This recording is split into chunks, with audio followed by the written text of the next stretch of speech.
I never thought going home would feel like walking into a cage. The moment I stepped through the creaky front door of the Monroe family house in rural Indiana, that old familiar weight settled onto my chest, thick, suffocating like a winter fog that never lifts. My name's Natalie Monroe. I'm 29, and just a few months ago, I was living my dream in Chicago as a systems engineer. Now I was back in this town, back under my father's roof, and it felt like I was surrendering more than just my address. I'd left this house 5 years ago with a scholarship, a suitcase, and a head full of dreams. Chicago was supposed to be my fresh start away from James Monroe, the man who built this family fortress of control with his hands and broken promises.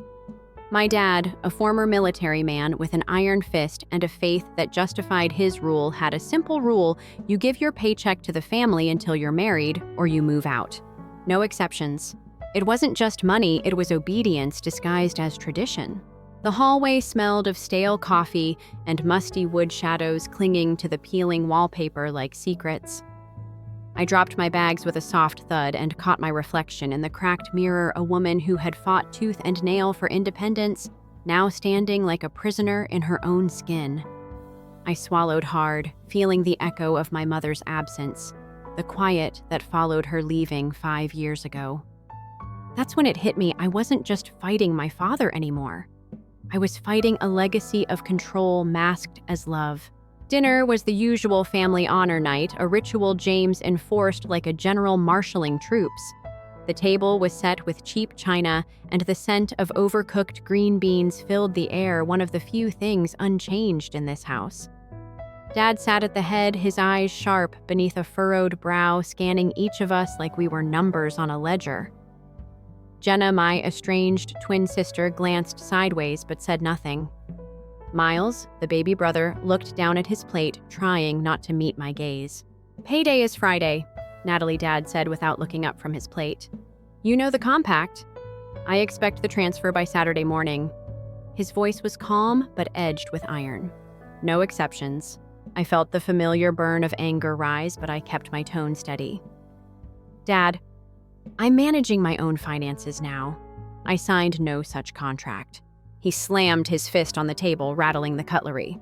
"The Family Sustainability Compact isn't just a contract, it's a promise. One you'll honor like your sister and brother."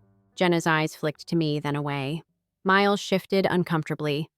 This was their world, and I was the one trying to break the mold. That night, I lay awake in the guest room, the thin mattress barely muffling the creaks of the house settling around me. I thought about the last 5 years, the promotions, the late nights coding systems for a Fortune 500 company, the apartment I'd finally paid off in Chicago. All of it at risk because I refused to bow to a rule that treated me like a paycheck, not a person. My phone buzzed with a message from an unknown number. "Family doesn't forgive easily." I stared at the screen, heart pounding. It wasn't just a threat, it was a warning. And deep down, I knew this battle was far from over. The next morning, the house was quiet, almost too quiet. I tiptoed past the kitchen and caught a glimpse of Dad and Jenna whispering near the window, glancing my way like vultures circling prey. When I reached the living room, my laptop was gone, my entire work setup vanished. I felt the walls closing in tighter. That's when I realized this wasn't just about money anymore. It was about power, control. And if I wanted to reclaim my life, I was going to have to fight smarter, harder, and without mercy. But could I? The silence in this house was louder than any scream. And as I looked out the window at the empty street below, I knew one thing for sure: this war was just beginning. Then the phone rang. It was the local clinic. The receptionist's voice was polite, but cold. "This is Dr. Harper's office. We have some new test results for you. Please come in as soon as possible." I didn't schedule any tests. My breath caught. I knew what this meant. And with that, my world tilted off its axis. The next morning, the clinic's name haunted me like a ghost I couldn't shake. I kept staring at my phone, wondering who could have set up tests I never asked for, but every second my anxiety grew heavier. I wasn't ready for another battle, especially one I didn't even know had started. My fingers trembled as I scrolled through old messages, past the warnings, the veiled threats, the silence that had become a weapon. I realized my father wasn't just controlling my paycheck anymore. He was trying to control my mind, my body, my very reality. I pushed open the door to the local clinic, the fluorescent lights buzzing overhead, sterile smells filling the air like an unwelcome reminder of how small I'd become. The receptionist glanced up with the kind of sympathy reserved for strangers bearing bad news. "Dr. Harper will see you shortly." I sat, heart pounding the walls closing in like they did in that old house. Dr. Harper was a tall man with sharp eyes behind wire-rimmed glasses, the kind of doctor who looked like he'd memorized every possible diagnosis and maybe even every secret his patients tried to hide. He slid a thick manila envelope across the desk. "We ran some psychological evaluations as requested by your primary physician." His voice was calm but cold, like a judge reading a verdict. "The results indicate signs of severe emotional distress consistent with PTSD. It's serious, Natalie. You should consider treatment immediately." "PTSD," I shook my head slowly, my throat tightening.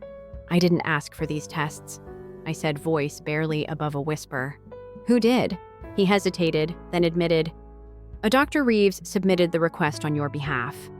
It's standard procedure for cases referred by family members concerned about mental health." The word family hit me like a punch. My hands clenched in my lap. This was no accident. This was part of the war they were waging behind the scenes. I left the clinic with a storm inside me. If Dad was building a case to label me unstable, it was only a matter of time before he'd try to use it to control every part of my life. And that meant everything I'd worked so hard for, the apartment I bought, my job in Chicago, even my freedom was at risk. Back at the house, the tension was thick, like the humid Indiana summer air. Jenna avoided my eyes, busying herself with folding laundry, as if that could erase years of silence and betrayal. Miles tried to act normal, but his usual easy smile was gone, replaced by a nervous edge. The house creaked, the old floorboards whispering secrets of every argument, every silent treatment, every stolen moment of peace. That afternoon, I caught Jenna in the kitchen pouring coffee with shaking hands. "Why didn't you tell me?" I demanded quietly. "About the tests, about Dad's plan." She looked away, bitterness flickering across her face. "Because I was scared. Scared that if I stepped out of line, he'd make me disappear like Mom." Her voice cracked an admission I'd never heard before.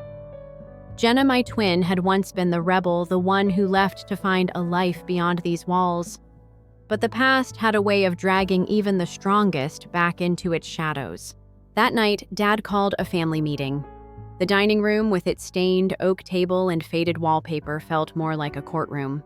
Dad's voice was calm but firm. "We're doing this for the family's good. Natalie's health is at risk, and it's time we all faced the truth. The compact isn't just about money, it's about responsibility." He looked at me like I was a child caught breaking a sacred rule. "If you refuse help, you refuse us." I clenched my fists under the table, fury burning in my veins. This was no help, it was a trap. But when Jenna whispered, "Maybe he's right," I realized the fight wasn't just against my father anymore. It was against the lies, the silence, and the poison running through every bond we called family. Days later, my lawyer friend Sarah warned me, "They're trying to build a legal case. Guardianship proceedings. You need to document everything." She handed me a small recorder and a folder of legal advice. "This isn't just about control anymore, it's about taking everything from you legally and emotionally." I started recording every conversation, every whispered threat, every demand to surrender my independence. Each recording was a lifeline, a piece of armor against the storm closing in. One evening, a package arrived.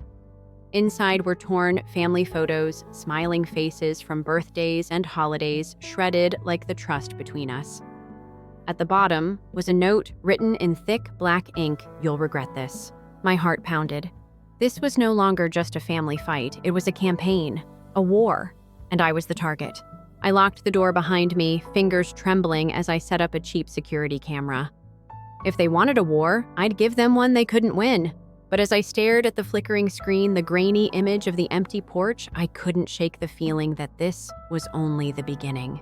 Because in the darkness outside, someone was watching and waiting. The days that followed felt like living underwater. Everything slowed down, muffled and heavy. Every sound in the Monroe house bounced off the walls like a warning, every glance a challenge. My mornings began with a silent calculation.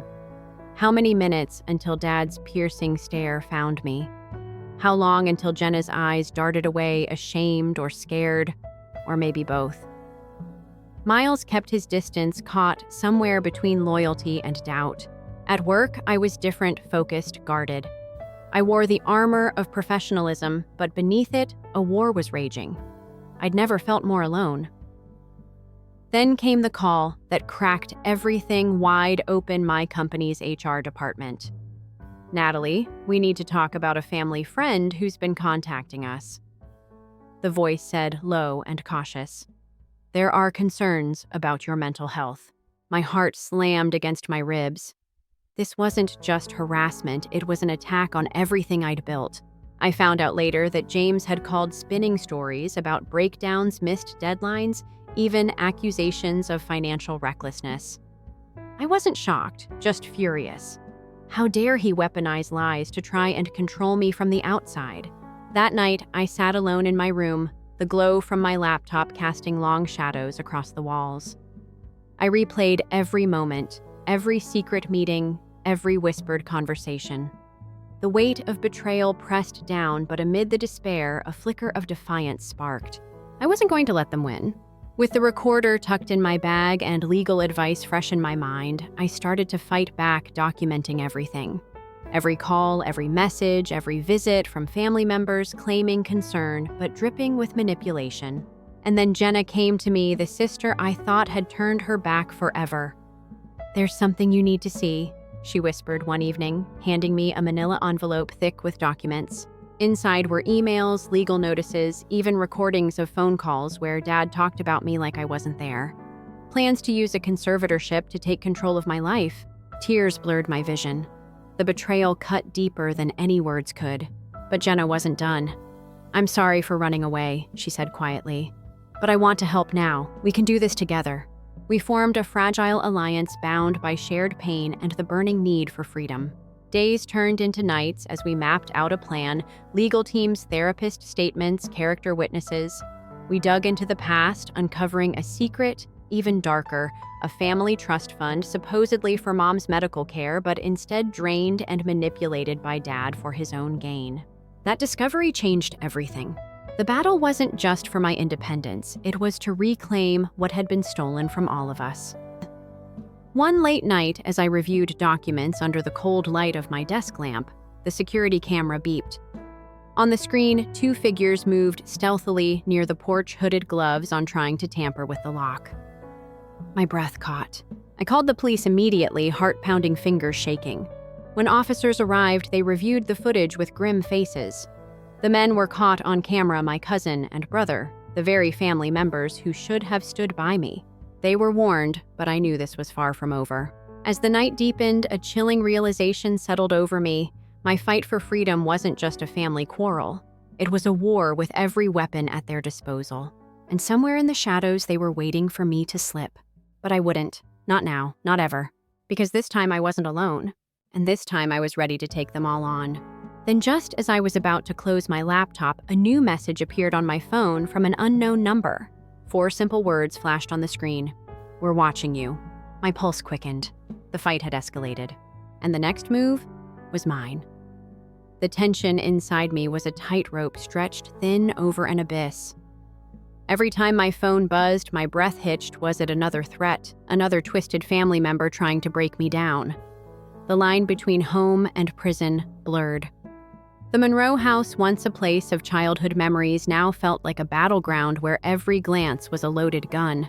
That evening, the mailman left an unmarked envelope slipped under my apartment door. No return address. My fingers hesitated before picking it up, heart hammering against my ribs.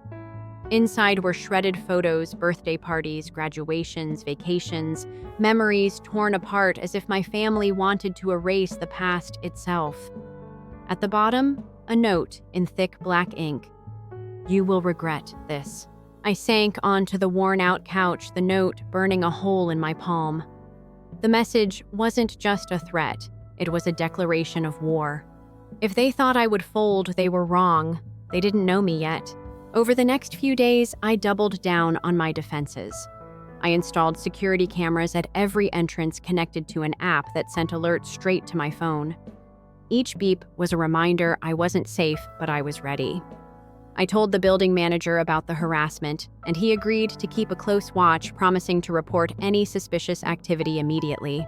Meanwhile, Jenna came back into my life in ways I hadn't anticipated. Once the sister who ran from our father's shadow, she now stood by my side stronger, more determined. She'd been secretly collecting evidence documents proving Dad's control over the family trust and his manipulation of Mom's medical records. Together, we began piecing together the puzzle that revealed how deep his deception ran. At work, whispers followed me down the hallways. A colleague warned me that someone claiming to be a family friend had been calling HR, questioning my mental stability and work performance. The office felt colder, less safe. But my manager, a steady presence, reassured me quietly, "We've got your back. Don't let them define you." One night, as I was reviewing the mounting evidence in my cramped apartment, a knock startled me. Through the peephole, I saw Miles, pale, exhausted, and alone. He looked nothing like the carefree kid I remembered. I opened the door cautiously. He stepped inside without a word, then finally spoke. "They're planning to file for partial guardianship," he said, voice low. "Saying you're unstable, that you can't handle your finances." My stomach clenched. This was the legal weapon I'd feared most. Guardianship would give them the power to control every aspect of my life, my money, my decisions, my future. "But I'm not here to help," Miles added, eyes haunted. "I'm warning you. I didn't ask for explanations. There was no time. We needed a plan, and fast." The following days blurred into a relentless push of preparation. My lawyer advised me to gather every shred of proof, clean medical records, work evaluations, character references, and to start recording every interaction. Phone calls, visits, even chance encounters. Nothing was too small. Then came the day when the summons arrived. The official paperwork demanding I appear in court to face the guardianship petition. The weight of it was suffocating like a noose tightening around my neck. But this time, I wasn't just fighting for myself, I was fighting for my dignity, my identity, and my right to live free. As I stepped into the courthouse, the cold marble floors echoed beneath my feet. Faces from my past and present blurred together, judges, lawyers, family members, strangers. The battle lines were drawn. But just as the hearing was about to begin, my phone buzzed again. A text from an unknown number. "You're not as safe as you think." I looked up, heart-pounding eyes scanning the crowded room. Somewhere in the shadows, they were watching, waiting for their next move. And I knew one thing for sure, the war was far from over. The courtroom felt colder than I expected, the sharp scent of polished wood mixing with the nervous energy in the air.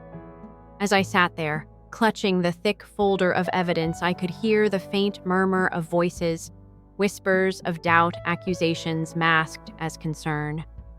My father sat across from me, eyes hard, jaw clenched. He was the picture of control, but beneath that armor I sensed desperation. The judge called the hearing to order, and the room fell silent. Dad's lawyer began painting a picture of me as unstable, reckless, incapable of managing my affairs. They claimed my recent move, my refusal to comply with the Family Sustainability Compact, were signs of a mental breakdown. But as the accusations flew, I stayed calm, breathing steady, holding on to the truth. When it was my turn, I presented clean medical records, evaluations from my employer, and character references from colleagues and friends who knew me best. I handed over detailed notes from my therapist, a woman who had seen me through months of trauma, and reaffirmed my mental health and resilience. The judge scanned the documents with a furrowed brow but said nothing yet. Then Jenna stood up, surprising everyone. "I'm here to speak the truth," she said, voice steady but filled with emotion. She told the court about Dad's control, the manipulation, and the family trust fund used to drain resources under false pretenses. She shared emails and recordings she had collected, proving a deliberate campaign to undermine me. It was more than evidence, it was a plea for justice. Dad's face flushed red and his lawyer tried to interrupt, but the judge silenced him with a raised hand. "This court takes allegations of abuse of conservatorship very seriously," she said. "We will conduct a full psychological evaluation to determine the validity of these claims." The tension in the room thickened as the judge called for a recess. Outside, reporters and curious onlookers gathered their phones pointed like weapons. A woman approached me with a press badge asking for a statement about the family dispute. I declined, choosing silence over spectacle. Back in my apartment that night, I felt the weight of what had just begun. This was no longer just a family feud. It was a public battle for my identity and freedom. The shredded photos, the secret trust fund, the false claims, it all pointed to a larger pattern of control and deception. I sat by the window, the city lights flickering like distant stars, and for the first time in a long while, I felt a flicker of hope. I wasn't just fighting for myself, I was fighting for everyone trapped in the shadows of family secrets and manipulations. But just as I was about to close my eyes, my phone buzzed again. A video message from an unknown number showed a familiar figure lurking outside my apartment building. The timestamp was from just minutes ago. The screen went black, and then the words appeared. "This is only the beginning." My heart raced. The war wasn't over, it was escalating. And the next move was mine.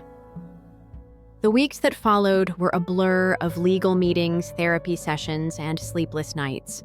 Every day felt like walking a tightrope, balancing the weight of family betrayal with the fragile hope of reclaiming my life. The courtroom had become my second home, the sterile halls echoing with whispered threats and hollow promises. One afternoon, my lawyer called with news that felt like a lifeline. The judge had approved a temporary restraining order against my father, older brother, and cousin. They were barred from contacting me or coming near my workplace and apartment. Relief washed over me, but it was tempered by the knowledge that this was just a pause, not the end. Still, the pressure didn't stop. Anonymous messages flooded my phone, accusations, insults, warnings. Someone tried to hack into my bank account, triggering alerts that forced me to move my savings to a new institution. Each act was a calculated attempt to destabilize me, to make me doubt myself. Yet amid the chaos, I found unexpected strength. My therapist helped me unpack years of conditioned obedience, the toxic belief that family control equated to love and loyalty. I learned to separate the two, to see control for what it was, a cage disguised in tradition. I joined a local support group for survivors of family coercion. There, among strangers who shared similar scars, I found solidarity. We exchanged stories, offered advice, and most importantly, reminded each other that freedom was possible. No one knew my name, no one judged, just understanding. One evening, as I returned from a meeting, my old friend from college surprised me with a visit. He looked uneasy, glancing over his shoulder as he handed me a sealed envelope. "Someone from your family tracked me down," he said quietly. "They wanted me to pass this to you." I didn't open it right away. The handwriting on the front was unmistakable, my mother's. My heart twisted with a mix of anger, pain, and curiosity. Finally, I lit a match, watching the flames consume the letter on the cracked concrete outside my building. The ashes scattered in the wind, carrying away the past I refused to relive. Days later, an invitation arrived, a formal card for a cousin's wedding, no message inside, no return address. The date and location mocked me silently. I tossed it straight in the trash. It was another trap, and I wasn't walking into it.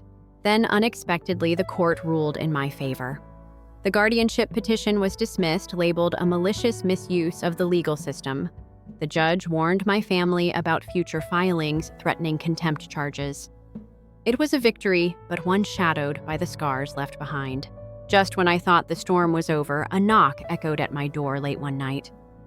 Through the peephole, I saw a man dressed in full religious attire, holding a prayer book and speaking softly about family unity and forgiveness. But beneath his calm words lay pressure and judgment, a spiritual coercion I refused to accept. I told him firmly to leave. When he finally went, I filed a report. Every visit, Every call, every shadowy figure was now part of a growing record, a shield against further attacks. Then came the night that shook me to my core. My security camera caught two hooded figures vandalizing my apartment door. Spray-painted words, traitor, and selfish. The footage was clear, my cousin and brother caught in the act. The police took the evidence seriously. Both were warned, fined, but not arrested. The legal battle raged on, but so did the silent war within me. And just when I thought I could finally breathe, my phone lit up with a new message, one that chilled me to the bone. You can't hide forever. The fight for freedom had only just begun. The victory in court should have felt like freedom, clean, bright, a fresh start. But as I stepped out of the courthouse, the weight of what lay ahead settled deep in my chest. Freedom wasn't just about a legal win. It was about reclaiming every piece of myself that had been fractured over years of control and manipulation. Back in my apartment, the silence was both a comfort and a challenge. No knocks at the door, no whispered threats, just me, the hum of the city outside, and the steady ticking of the clock. Yet the shadows of my past loomed large. The family I once loved had become a battleground where love was twisted into chains. I started writing again, a journal not for anyone but myself.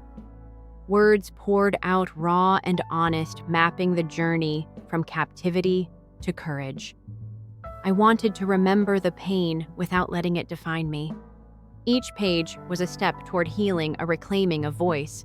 With Jenna's support, I established a small legal fund, a lifeline for others caught in families where control masquerades as tradition. We connected with survivors, sharing stories and resources, turning pain into purpose. It was a quiet rebellion, a refusal to let silence be the legacy. Therapy continued, digging deep into layers of obedience ingrained by years of family honor and duty. I confronted the belief that my worth was tied to obedience, that sacrifice meant love. Breaking those chains was the hardest fight of all. One evening, as I walked home under the orange glow of streetlights, I passed a familiar overpass. The traffic flowed slowly beneath each car, a story, each light a hope. I felt a strange calm, like the city itself was reminding me that life moves on even when we're still healing. But then just as I reached my door, my phone buzzed. A message from an unknown number. This isn't over. I froze, heart racing. The fight for control had scarred deep, and though I'd won the battle, the war wasn't finished. I looked up at the dark sky, the stars hidden behind clouds. Somewhere out there, my family was still watching, still waiting. But so was I. And next time, I wouldn't be the one caught off guard. You can't hide forever. But for once, I didn't flinch. I turned off the phone, placed it gently on the table, and looked around my apartment. No more surveillance footage, no more panic attacks every time I heard a door creak. Just me and the truth I carried. But this truth wasn't meant to stay silent anymore. It was time I told my story. I sat at my desk and opened a blank document. For years, I'd been coding systems, writing technical reports no one outside my company would ever read. But this was different. This was war written in wounds. I titled it, When Family Becomes a Weapon, Surviving the Monroe Compact. And I wrote about the house with the green beans and the rotting wallpaper, about Jenna's silence and Miles's slow disintegration, about the clinic appointment I never asked for, the guardianship attempt that nearly destroyed my life the day my own brother spray-painted traitor across my door. I wrote about the compact, the stolen freedom, the psychological games dressed up as concern. And I didn't stop. By sunrise, I had 30 pages. It went viral within 48 hours. The blog post got shared on a survivor network I'd recently joined. Then a podcast host invited me. Then another. And then came the journalist from the Chronicle, someone who had covered abuse of power cases involving conservatorships. She read my post, called it the next Britney case, only no one famous is watching. But they were now.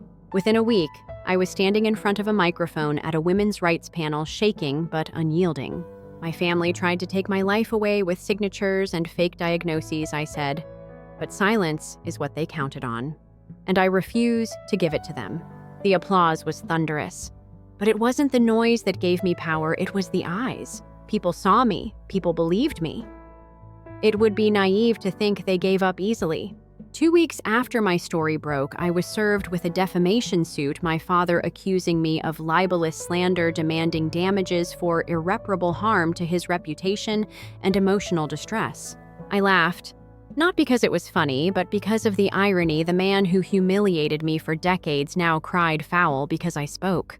My lawyer, Sarah, smiled as she skimmed the lawsuit. "They're panicking. That's a good sign." We filed a countersuit. This time, Jenna testified publicly. The courtroom wasn't like in the movies, no dramatic speeches or slamming fists. But it was brutal in its own quiet way. I presented every voice recording, every message, every financial document showing manipulation of the family trust. Then Jenna took the stand. She talked about our mother, about the retreat that was actually a forced institutionalization, about how Dad used the trust fund meant for our mom's care to finance his godly obedience projects and campaign to control all of us. The courtroom was silent. The judge asked one question. "Ms. Monroe, do you believe your sister would be at risk if returned to the authority of your father?" Jenna looked at me, voice shaking. "Yes, I believe she would disappear, just like Mom." The judge dismissed the defamation claim and opened a criminal inquiry into financial misconduct and guardianship fraud. Dad's expression didn't crack, but his fingers trembled as he gathered his papers. I could have moved back to Chicago, picked up the old threads, but I didn't. Instead, I founded a small nonprofit, Break the Compact, a space for survivors of coercive conservatorships, manipulated mental health reports, or abusive family legal entrapment. Jenna joined as co-director. Miles, after breaking away, started therapy and took up woodworking, a skill he'd buried under years of guilt. Mom, we found her. She was alive in a long-term care facility under a fake name, her file sealed by a doctor connected to our father's church. It took months, but we got her out. She didn't remember everything. But when I sat beside her and held her hand, she whispered, "You got out, didn't you?" "Yes, Mom," I said. And now we all are. I no longer flinch at doorbells. I don't double lock every night, because I've built a new kind of family, one that chooses truth over tradition, healing over hierarchy, and boundaries over blind obedience. I still get messages. Forgive and forget. Family is all you've got. Don't air dirty laundry. But I reply only with this. Family doesn't mean ownership. Love doesn't mean control. And silence doesn't mean peace. Some stories don't end with a hug or a holiday dinner. Some end with survival dignity and a decision to live without fear. Mine did. And I wouldn't trade it for anything. Story 2. I still remember exactly where I was when the FaceTime call came in. 7:45 a.m. on a Wednesday. The kind of morning that Detroit greets with a thin layer of mist rising off the river and the faint rumble of early traffic. I'd been hunched over my desk on the 42nd floor of the Renaissance Center, staring at the final acquisition documents for Carter Manufacturing, my family's legacy, built by my grandfather, modernized by my father, now teetering on the brink. My pen hovered over the signature line. Behind me, the city was already waking cranes, swinging steel beams into place, old brick factories reborn as green workshops, just the way Redwood Ventures had quietly funded them. Then my phone buzzed, and I saw Mom's name flash on the screen. "Alex, please." Mary Carter's voice cracked like brittle glass. I could almost see her pacing the hospital waiting room, overhead lights casting harsh angles on her worried face. "It's done, you don't have a choice." Carter Manufacturing was sold yesterday. My heart seized. "What do you mean, I managed?" She swallowed hard. Meridian Capital Partners closed the deal. $65 million. Your father's back in Beaumont's cardiac ICU telemetry 3. His heart can't take more stress. The words landed on my desk like stones. I set down my pen and stood, turning to look out the floor-to-ceiling windows. Detroit spread before me, brick warehouses with faded murals, gleaming glass towers, and half-built hubs where robots would soon weld car frames. From up here, you could see the promise of a Rust Belt revival, just the kind of project Redwood Ventures had been championing since I left Carter Manufacturing 7 years ago. Yet right now, the very place I'd once called home was slipping through my family's fingers, and I'd been the one to orchestrate the deal without their knowledge. "Mom, slow down," I said, voice calm, even as my pulse raced. Tell me exactly what happened. She rattled off the numbers. $3 million in overdue loans, worn-out presses still from the 80s competition crushing them with robotics and just-in-time inventory. None of it was news to me. In fact, I'd built my career on rescuing companies just like this with data analytics and sustainable practices. But she didn't know that Redwood Ventures managed over $4 billion in assets, none of which she'd ever heard about, because every time I tried to explain, she'd told me to come home and learn the real business. Can you look them up? I suggested. Meridian Capital Partners, see who's behind the offer. She hesitated. Alex, you know my computer skills are just what I did before. You're the one with the degree from the University of Michigan. The corner of my mouth lifted. That degree got me into the boardrooms of 3 auto parts plants and the headlines when I saved Waterloo Steel 2 years ago. I could picture her frown. If she only knew. Alex, she whispered, I don't. My finger tapped the share screen button. Watch. 5 seconds later, her eyes widened at the corporate profile I'd pulled up. Meridian Capital Partners, headquartered in Chicago, but with an affiliate office right here in the Renaissance Center Suite 42B directly above mine. Mom, I'm Meridian Capital Partners. Her mouth dropped and I could almost hear the beep of her oxygen monitor in the background. There was a long silence broken by the faint hiss of the hospital intercom. Then she cleared her throat. You bought Carter Manufacturing. My chest tightened. Yesterday, for $65 million. I wired it at dawn. You should have seen the confirmation. I heard her fingers tapping wildly on the screen. I don't understand, she gasped. You work out of a studio flat in Corktown. You drive that old Ford Focus with 185,000 miles. Why didn't you tell us? I leaned back against my desk, the leather creaking under me. My pulse had slowed enough that I could think. Because I wanted you to believe I'd failed, I said softly. I wanted you to see the man, not the money. Before she could reply, I pressed add caller and switched us to speaker. John Carter's worn face flickered into view, pale, tired, but alert. Son. His voice was a whisper. Are you joking? The last time he'd sounded so uncertain was when he woke up after his heart attack 5 years ago. I remembered standing at his bedside when doctors warned us that stress kills faster than steel fatigue. Dad, I said, remember when I left Carter Manufacturing? You said I was throwing away my future to chase pipe dreams. He closed his eyes for a moment, and I pictured him in his battered office leather chair turned toward me. You thought I was wasting my business degree. I was using it. I told him about Waterloo Steel, how I'd paid $42 million, invested $30 million in eco-friendly presses, then handed the workers stock options under an ESOP plan. I recalled the morning I watched those same foremen beam as their first profit-sharing checks cleared.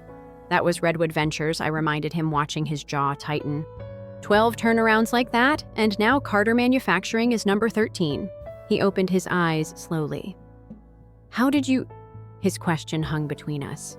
I wanted to say I learned by listening to people's sweat and grit, but instead I said, because you raised me to believe in long-term value, not quick profit. Grandpa taught me that. His breathing steadied. But what about the employees, he asked. Jim Peterson, Maria Sanchez. They've given half their lives to this place. I felt my own throat catch. They're safe. Jim will run the plant floor. Maria will head quality control on our new IoT systems. Every employee gets stock options. In 5 years, they own 40%, 10 years, 60. 12 years. Mom breathed. Your grandfather would have been proud. I nodded, barely hearing her. My gaze drifted to the corner of my desk where the intercom buzzer sat silent. My assistant was 10 minutes early today. I could hear her heels clicking outside the door. Dad, I said I need to go. The sound of hospital monitors faded. The transition meeting starts soon. Alex. His voice cracked with something like hope. What do we tell everyone? I glanced back at the digital clock, blinking on my screen 7:52 a.m. The truth, I said. Your son learned to build things, not just manage them. and now I'm here to save our legacy." I tapped end call and the screen went black. My heart pounded.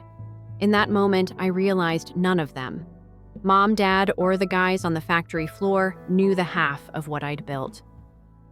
The door clicked open behind me. Time was running out, and the people I loved still saw me as the kid who drove a jalopy and chased pipe dreams. I turned toward the conference room, straight into the eyes of the Carter Manufacturing Leadership Team, Jim, Maria, and my brother Matthew, who stood waiting to be introduced to their new boss. I swallowed hard.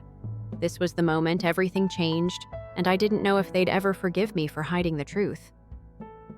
I stepped into the conference room, and the air went still like a steel beam paused mid-lift. Jim Peterson stood by the windows, arms folded, his weathered face etched with decades of factory dust. Maria Sanchez sat stiffly at the table, fingers curled around her coffee cup, eyes wary. And opposite them, Matthew Carter. My brother leaned back in his chair, jaw clenched, arms crossed as if bracing for impact. The fluorescent lights hummed overhead. I cleared my throat, pressing the small remote in my hand so the blueprint of Carter Manufacturing's plant appeared on the wall-mounted screen, a glowing outline of assembly lines, robotic arms, and bright green zones labeled ESOP shareholding. "Good morning," I began, voice steady, even though my heart pounded like a piston. "I know you're all still processing that the person who wired $65 million last night is standing right in front of you." I watched Matthew's eyes flicker, calculating. "I'm here because I believe in this place, because your work, your knowledge, your sweat built it. My vision is to modernize every press and conveyor belt with sustainable robotics and IoT sensors, to train our teams on cutting-edge systems, and to share ownership so that each of you truly owns a piece of Carter Manufacturing." Jim's stern features softened. He stepped forward, pointing at the screen. "You spoke to Victoria Lee Redwood Ventures, CFO." I clicked another slide showing a secure escrow statement.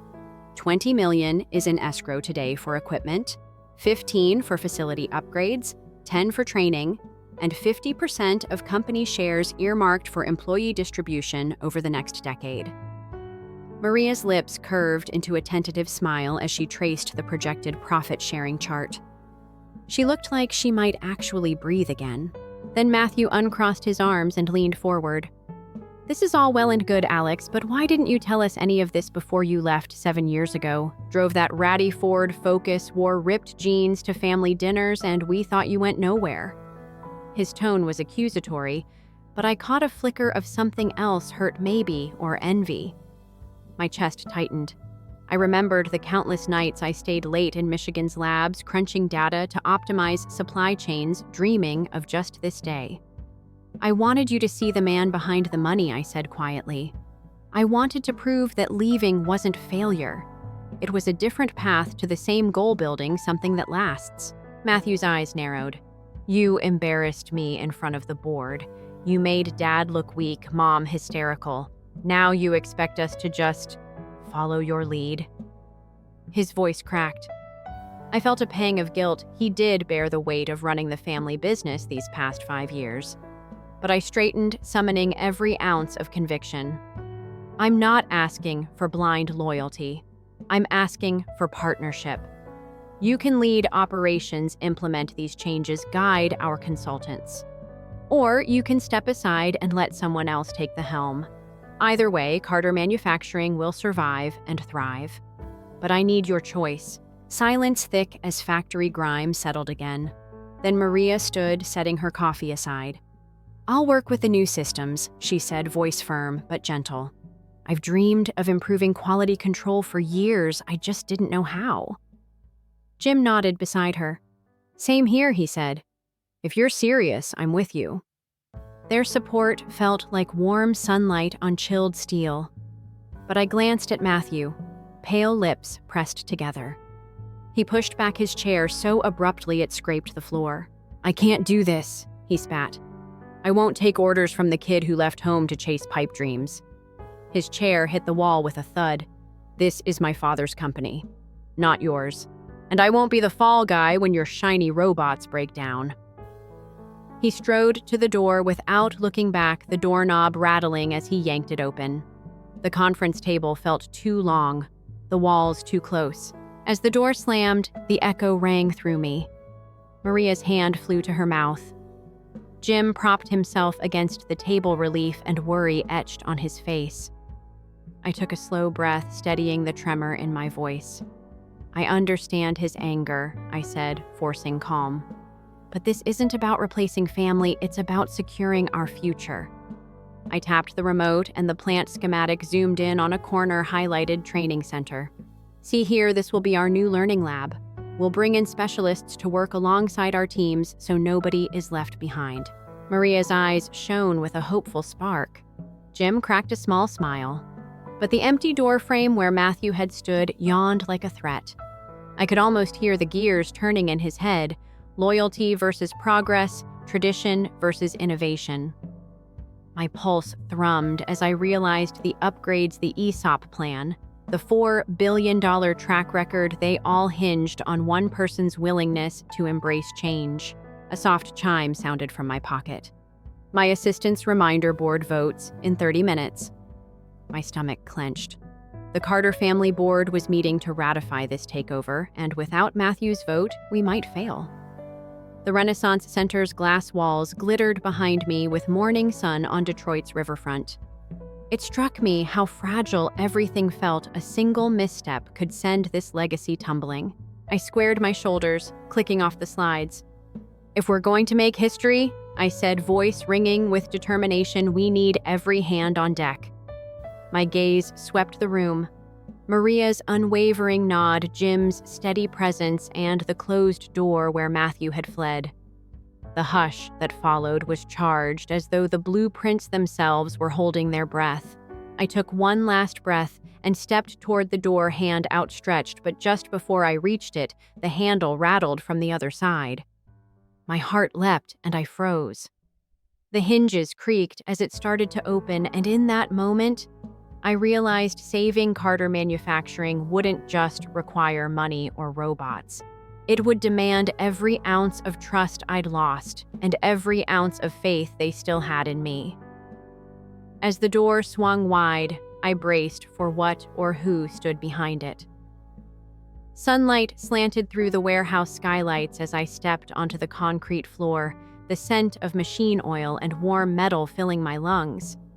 The newly installed robotic arms, sleek chrome-plated contraptions with blinking sensors, hummed quietly, their whirring almost soothing against the backdrop of rattling conveyors and pneumatic presses. Jim Peterson walked beside me, his hard hat tilted back, eyes narrowing as he studied the polished machines. "Feels like we're in a sci-fi film," he muttered, tapping the edge of his safety goggles. I nodded, feeling a mix of pride and nerves. This was our first live test, the new IoT-driven quality control system powered by that $10 million training fund. If it failed, we'd lose more than money. We'd lose the fragile trust we'd built. We gathered the core team, Maria Sanchez holding her tablet like a lifeline, our lead electrician Marcus Reed carrying a toolbox, and 2 consultants from Redwood Ventures in crisp suits. I raised my voice just above the mechanical din. "All right, we start the first production run in 3, 2, 1. A long sheet of aluminum rolled off the feeder, gliding beneath the robotic vision system. A green light blinked on its side pass. Maria's finger flew across her screen, charting defect rates in real time. Jim let out a low whistle. "That's 12% better than yesterday." Relief swelled in my chest, but I kept my face neutral. In this business, you celebrate only after the checks clear. Then the alarm shrieked. Red lights flashed across the robot's joints. The conveyor jolted to a halt. Maria gasped. Marcus swore under his breath. Sparks flew from a junction box near the wall, and smoke curled upward in thin tendrils. My heart sank. "Shut it down!" I barked, sprinting toward the control panel, but the screen was frozen lines of code locked in an endless loop.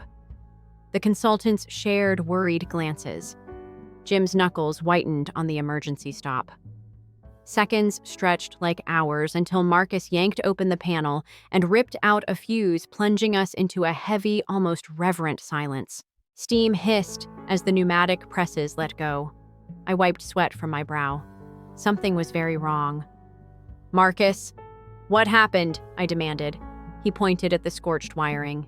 "This shouldn't be here. Its aftermarket didn't come with the kit." My stomach churned.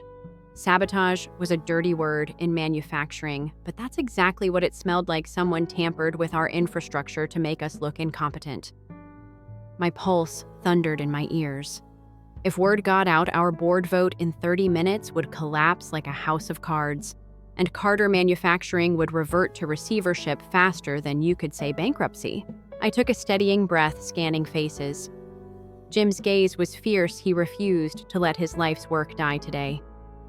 Maria's eyes glistened with sweat and determination. I thought of the redwood sprig I'd placed in a glass vase on my desk, a symbol of resilience and deep roots reaching into solid rock. We needed to channel that. "Get everyone out," I ordered. "Lock down the plant. No one else touches anything." I grabbed my phone and dialed Victoria Lee. Her calm voice on the speaker cut through the chaos. "Alex, what's happening?" she asked. I explained the sabotage, the fuse, the frozen control panel. She swore softly, then said, "I'll alert security and legal, see if we can find who did this. You keep the union rep and board in the dark for now. We can't risk panic." Minutes later, the plant was cleared, except for our skeleton crew. I led Marcus to the network rack, my boots echoing on the floor. "Can we isolate the code injection?" I asked. He frowned, tapping wires. "Maybe, but we'll need a full forensic sweep." I glanced at the time, 28 minutes until the vote. My mind raced. A full sweep would take hours. We needed a quick fix, a patch, a temporary override, something to show the board that we retained control and the equipment was safe. Otherwise, they'd vote against us, fearing the unknown risks of modernization. I crouched beside Marcus, fingers flying across a borrowed tablet. "Load the backup firmware for the safety controls," I instructed. "We override the suspect drivers and reboot manually." He hesitated. "That can corrupt the process logs. They'll know we covered our tracks." My chest tightened. Truth or trust? I hesitated a heartbeat, thinking of my parents back in the ICU and the promises I'd made. "Do it," I said, voice firm. "We'll deal with log discrepancies later. Right now we survive." He nodded, hands steady as he tapped the screen. The machines powered down completely, then blinked back to life in silence. The red alarm lights extinguished. The air locked us in a moment of suspended triumph. I straightened, wiping grime from my hands. Outside the control room window, sunlight glinted on the robotic arms like polished teeth. We'd regained control just enough to show the board a functioning plant. But I knew the unseen threat still lurked in our wiring, and the true saboteur was watching us scramble. My phone buzzed a text from Victoria City Inspector en route. "Code violation complaint filed. ETA 10 mins." I swallowed hard. The city inspector was no friend. His stops could shut us down for weeks. It was the final insult. After physical sabotage, we'd face bureaucratic strangulation. I let out a slow breath, heart still pounding. We pushed open the heavy door to the boardroom where polished oak chairs and a long mahogany table awaited. The city inspector, in his crisp uniform, was already seated beside the union rep Linda Johnson, her eyes sharp as flint. I felt every eye in the room turn to me as I entered with Jim and Maria. A hush fell, broken only by the distant hiss of our freshly rebooted machines. I perched on the edge of my chair, meeting Linda's steady glare. The inspector tapped his tablet. "Mr. Carter, I've got a complaint about unauthorized electrical modifications and potential safety breaches." My throat went dry. I forced a smile that tasted of iron. "I'd appreciate the opportunity to review your findings," I said. "We value transparency and safety above all." Datum. Linda's lips curled. "That's exactly what the workers deserve," she said, voice low. "Because right now they're the ones walking into a minefield." Her words felt like a blade. I opened my mouth to respond, but the inspector's tablet chimed. He scrolled, eyes widening. There's an anonymous tip claiming Carter Manufacturing's modernization plan violates city code wiring permits environmental regs. He looked at me with a neutrality that seared. I'm placing a temporary injunction on all new installations until this is resolved. The gavel of bureaucracy had fallen. The room erupted whispers, scandalized looks, Maria's hand flying to her mouth. Jim slammed his palm on the table, rattling the glasses. I clenched my fists under the table, blood pounding in my ears. The redwood sprig on the corner of the boardroom table, a small carved sculpture, caught my eye, its painted leaves still vibrant despite the turmoil. Even the mightiest redwood can crack if you undermine its roots. My roots were here, my family, my workers, my city. I drew in a breath of Detroit air, steel, sweat, and hope. I respect the city's process, I said, voice low but clear. But we've done nothing to endanger anyone. Give us 48 hours to address the code concerns. We'll reopen this plant together. The inspector met my gaze impassive. The board members shifted uneasily. Linda Johnson folded her arms and leaned back as if she'd won a round. Outside, the Detroit skyline gleamed in morning light, oblivious to our fight. I glanced at the clock on the wall, 10 minutes past the hour. The board vote was supposed to start now. Instead, we were under injunction. My stomach clenched. I looked at Jim and Maria, their faces mirrors of shock and determination. I realized we'd traded one battle for another, financial survival for legal limbo. The machines outside were idle, their blinking sensors marking a standstill that threatened everything we'd built. My phone buzzed again, Victoria's name flashing. I silenced it, heart hammering. We had a crisis on our hands that no amount of money could instantly fix. And as I stared at Linda Johnson's unwavering gaze, I wondered who had really pulled the strings to trap us in this moment.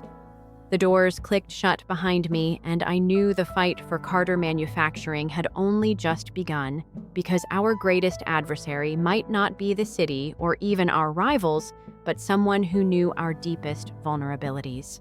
I left the boardroom under the fluorescent hum, my heart still pounding from Linda Johnson's injunction threat. The plant lay silent behind me, robotic arms frozen mid-task like dinosaurs in amber. Jim and Maria trailed as I crossed the lobby, their footsteps echoing against polished concrete. We passed framed photographs of Carter Manufacturing's golden era black and white shots of Grandpa Carter beside his first steam press. Dad flanked by smiling workers in the 70s. Those images felt like anchors in a storm, reminding me why we fought so hard. At security's glass-walled hub, the air smelled of solder and stale coffee monitors blinking in green-blue glow. Marcus Reed waited by the keyboard, eyes flicking over code. I could feel every second ticking toward our 48-hour deadline. "Show me who did this," I said, voice low. Marcus clicked through camera's main floor break room loading dock. Then an after-hours feed from the North Corridor, time-stamped 2:17 a.m., caught a lone figure in the plant's shadow. The silhouette moved with familiar ease, a broad-shouldered shape cadence too measured to be a night janitor. He knelt by the fuse box, swapped in aftermarket wiring, then slipped away before any alarm. I leaned in, heart in my throat. Zooming in on the wrist, I saw a glint of silver dragon crest ring the Carter family emblem passed down from Grandpa. My blood ran cold. "That's Matthew's ring," I whispered. Maria's face went ashen. Jim's jaw clenched. Our own blood was betraying us. I slammed my palm on the desk. "We can't let this stand. If the union walks, we're finished, and the banks will pull funding." I snagged my phone and dialed Linda Johnson. Her measured tone crackled through the speaker. "I need proof this plant is safe, Alex. Otherwise, I call a wildcat strike in 48 hours. I won't gamble with these families' livelihoods." My chest tightened. It was exactly the leverage the saboteur wanted. Before I could respond, Victoria Lee's name flashed. I swiped. "Alex, the primary credit facility is on hold. Regulators flagged our account until code violations clear. If we don't lift the injunction in 24 hours, the banks freeze our assets. 2 ticking clocks, strike or freeze.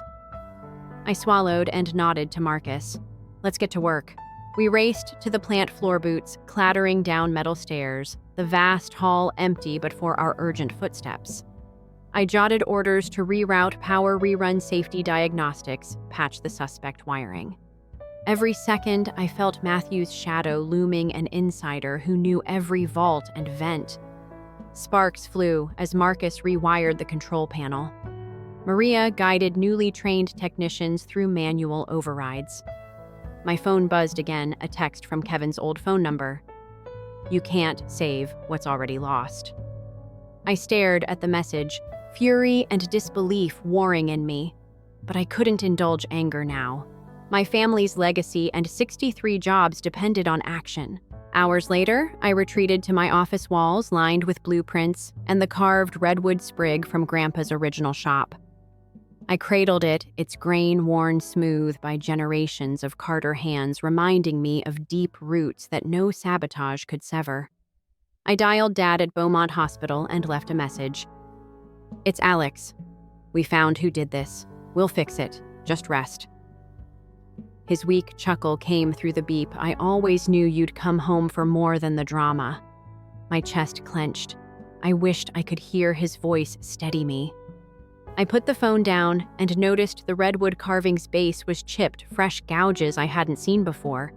Someone rifled through my things. Before I could react, the door handle rattled. My pulse leapt.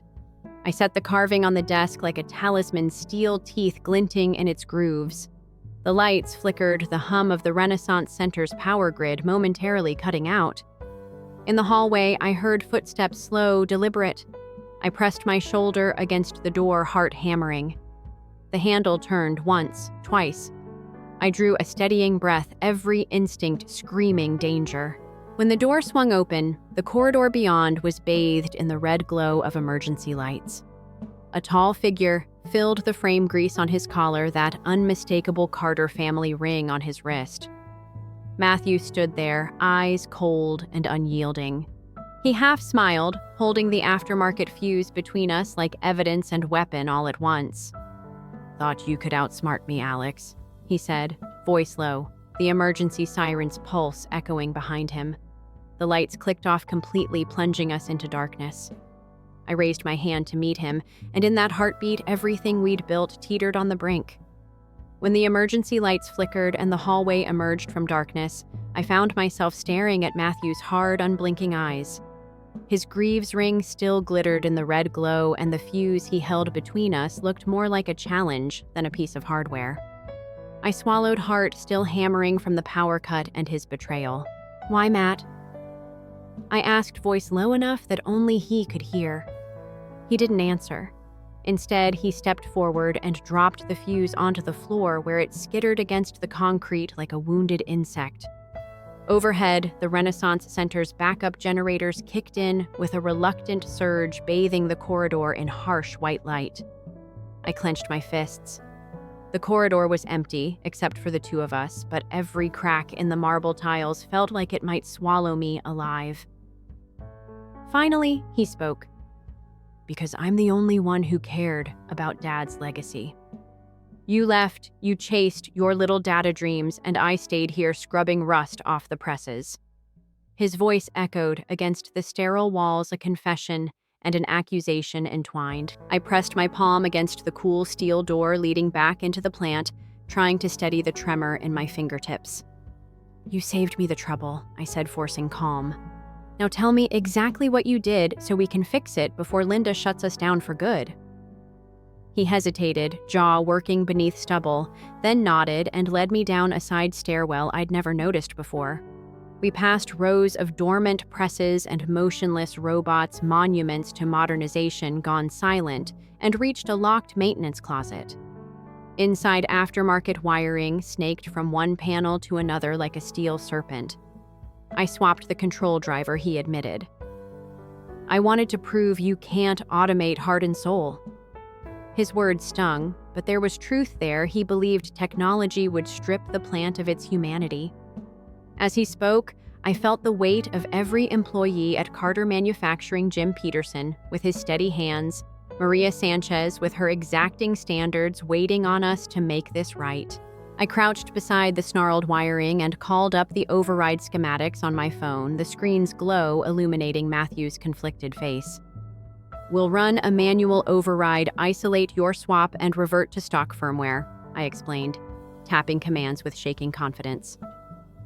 He watched silently, shoulders hunched as Marcus Reed's remote terminal sizzled through the secure shell we'd left open for emergencies. Within seconds, the lights in the plant hall hummed back to life, and the robots resumed their slow, deliberate dance. "It wasn't easy to see you in that boardroom pushing through my own sabotage," he murmured, voice trailing like smoke. "But I couldn't stand by while you risked everything on empty promises." I stood and placed a hand on his shoulder. "Empty promises built family businesses for a century," I said. "But empty pockets bankrupt them faster than greed. Let's go tell Linda we fixed it and ask her for one more chance." By the time we reached the gleaming oak doors of the boardroom, the day's light had filtered through the floor-to-ceiling windows, illuminating faces that looked more anxious than before. Linda Johnson sat at the table with the union committee arms folded, eyes sharp as obsidian. I cleared my throat, feeling Matthew's scrutiny at my back. "We've contained the issue," I announced, voice steady. "No safety violations, no power interruptions. And I've asked Matthew to join our transition team so we won't have blind spots again." Linda raised a skeptical eyebrow. "Is that why he handed you a sabotaged fuse?" she asked. I met her gaze without flinching. "Yes, but he also showed me his side fear that modernization meant erasing every worker's contribution." A hush fell. The union rep, a wiry man named Luis Ortega, exchanged a look with Linda. "Our concern has always been that a 29-year-old would steamroll decades of expertise," Luis admitted. "We want someone who respects our knowledge." I let the silence hang, then folded my hands. I respect it. And I respect him. Matthew stepped forward, voice low but firm. "I'll make sure no code or cable risks another life here." His admission carried weight. Linda nodded, though the tension in her jaw lingered. Just as relief began to thaw the boardroom's chill, my phone buzzed again. I glanced down an email from a name I didn't recognize: Blackstone Industries. The subject read, "Formal offer, $80 million for Carter Manufacturing." My chest tightened. A second later, the projector flickered, and the screen behind me lit up with a glossy PowerPoint-branded Blackstone charts showing bullish profit projections, pie charts of automation efficiencies, and a slide titled, "Your employees are liabilities." A collective gasp rippled around the table. Linda's nails tapped the oak surface. Luis's brow furrowed. Even Matthew's shoulders stiffened. I swallowed hard and rose from my chair, heart pounding. "They're trying a hostile takeover, higher dollars, fewer promises." My voice echoed across the polished floor. Across the room, a board member whispered, "What do we do now?" The daylight outside dimmed as clouds gathered over Detroit's skyline, and in that moment I realized our battle for Carter Manufacturing wasn't over. It had only become far more dangerous.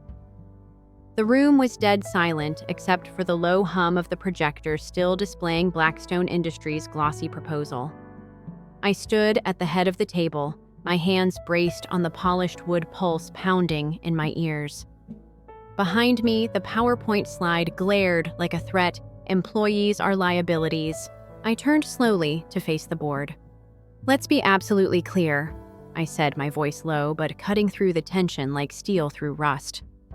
"What Blackstone is offering isn't just a buyout. It's an erasure of our legacy, of our people, of everything we've built together." Linda Johnson's jaw clenched. "They offered a better price. Our union members deserve financial stability, not just promises." "Then let me give you more than promises," I said. I stepped to the laptop and pulled up a second presentation, one I hadn't planned to show until Q3. The screen changed. Graphs, financial projections, and contracts appeared. Effective immediately, Redwood Ventures is doubling the employee equity pool. That means every worker gets accelerated vesting. And starting today, we match dollar for dollar every union retirement contribution up to 10%. Linda leaned forward, eyes narrowed. You had this ready? I nodded. Because I knew someone would try to test our resolve before we had time to prove ourselves. Blackstone isn't here to save anyone. They're here to dismantle and extract. Matthew cleared his throat. All eyes turned to him. I sabotaged the system, he said, voice hoarse. Because I thought Alex's vision meant abandoning our values. But after what I saw in that server room, he didn't cover it up. He fixed it, with transparency, with grit. I stand with him. Linda studied him, then me. You're asking for trust? No, I replied. I'm asking for 48 hours, just like you gave me before. If we can meet our production KPIs with the restructured system by then, Blackstone is off the table. If not, I'll step aside. No golden parachute, no fight. The room buzzed. Luis Ortega, the other union rep, looked at Linda. She exhaled tension bleeding from her shoulders. You've got 48 hours. Don't waste them. By dusk, Carter Manufacturing pulsed with energy. The plant came alive like a sleeping giant stirred awake. Marcus led techs through the server reboots while Jim and Maria coordinated floor teams. Even Matthew rolled up his sleeves, guiding sensor calibration on line 3. We brought in midnight catering, Detroit-style pizza, and thermoses of gas station coffee. By 2 a.m., we had our first 10,000 units off the line. 0 defects. Maria logged it with a proud grin. We're not just hitting numbers, she said. We're building belief. At 10 a.m., the city inspector returned, flanked by a lawyer and an aide. I met them at the gate with a clean audit folder certified schematics and a legally notarized affidavit from Marcus detailing the sabotage and subsequent correction. This place looks different, the inspector said, glancing around the gleaming plant floor. It is different, I said, because we stopped waiting for permission to evolve. He left an hour later with no objections, no violations, just a nod. At 4 p.m., the board reconvened. I walked into the room with my heart in my throat. Linda opened the meeting. Let's dispense with pleasantries. Alex status. I tapped the screen. Live dashboard, 97% of projected output met. Operational uptime, 99.3%. Employee survey satisfaction up 62% in 36 hours. One by one, the board members gave their vote. Jim, yes. Maria, yes. Luis, yes. Linda paused. Then, yes. I looked to the final seat, Matthew. His lips twitched into something like a smile. For the record, he said, this company doesn't need another Carter in charge. It needs a Carter willing to listen. My vote's yes, with conditions. Name them, I said. You and I co-lead the board. One vote can't sink us again. I nodded. Done. The vote passed. Blackstone was out. Carter Manufacturing was ours again. The scent of machine oil still lingered, but now it mixed with fresh paint, cafeteria coffee, and something new hope. The new Carter Training Center opened in March, bringing in students from Detroit's public schools for apprenticeships. Maria ran weekly seminars. Jim mentored veteran employees in robotics programming. Matthew was different. Less sharp edges, more steel core. As for me, I moved my office down to the floor. No more ivory towers. Just a desk beside the action. One day, my dad showed up unexpectedly. He stood in the doorway of the training center watching the machines whirl and the kids laugh. You turned it into something bigger, he said. I nodded. We turned it into something deeper. He gripped my shoulder. Your grandfather would have called you reckless, then backed you anyway. I smiled. He taught us to bet on roots, not walls. Outside, a redwood sapling grew by the front gate, planted by our employees to mark the company's rebirth. Deep roots, high ceilings, and a future no one could take from us again. Carter Manufacturing was more than saved. It was reforged, and this time everyone had a hand on the hammer.